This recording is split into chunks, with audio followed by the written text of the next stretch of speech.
ugusa uwampaho nibera n'umwana wanjye akabona utwarya kabona icyarya kandi aho nibera rwose nkicara n'iminsi mike nkitambukira ubu ndumva nk'imbere ko mpabara nk'imyaka 20 ndayifite 20 imbere ndayifite ndayifite 20 ndayifite cyecu ndumva uzi n'igifaransa ariko uraza kunyigisha ariko si igifaransa cya bonjour kagabo icyo ngicyo ntabwo kizi byibuka neza se n'iki cyaranze ubuto bwawe ikintu cyaranze ubuto bwawe ubuto bwanjye rwose ubu ni umukobwa bye kandi ufite uburere apana kujya mu kabari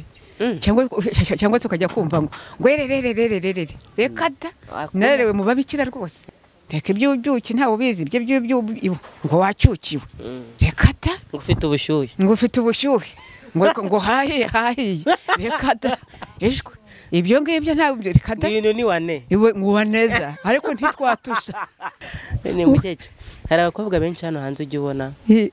ubona batandukanye n'abakera ngemba muri ari kimwe ntabwo ari kimwe na generation yawe niye ngo oya ntabwo ari kimwe ubona bitandukanye biratandukanye tekereza kugira ngo umukobwa yigire waneza ati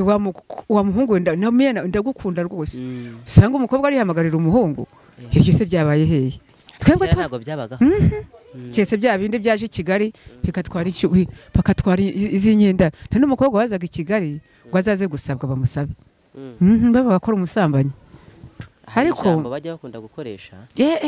bita ngo slay queen washaka kurisubiramo ngo iki slay queen slay queen soleil queen slay queen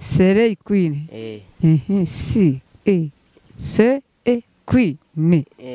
aro n'abazungu ngori nsubiramo mukecuru slay queen yego kera mwebwe mwabitaga ngo cyakobwa wagezwe kuko twari uko tubita mwebwe abacyaya mwabitaga ngo iki iyo twarababonaga ngo dore icyuki we ngo dore icyuki ngo utangiye kuvuga icyuki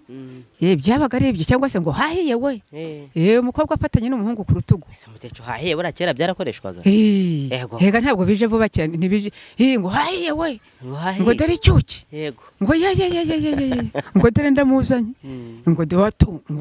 ngo tuzane ngo muzane we ngo muzane namurabutswe ariko hari hatangiye kuzanye ibintu nyine by'uburayi ni nk'iki ubona kuri ubu ngubu kigukumbuza ibya kera icyungumuzi bya kera keretse iyo duhuye n'umubikira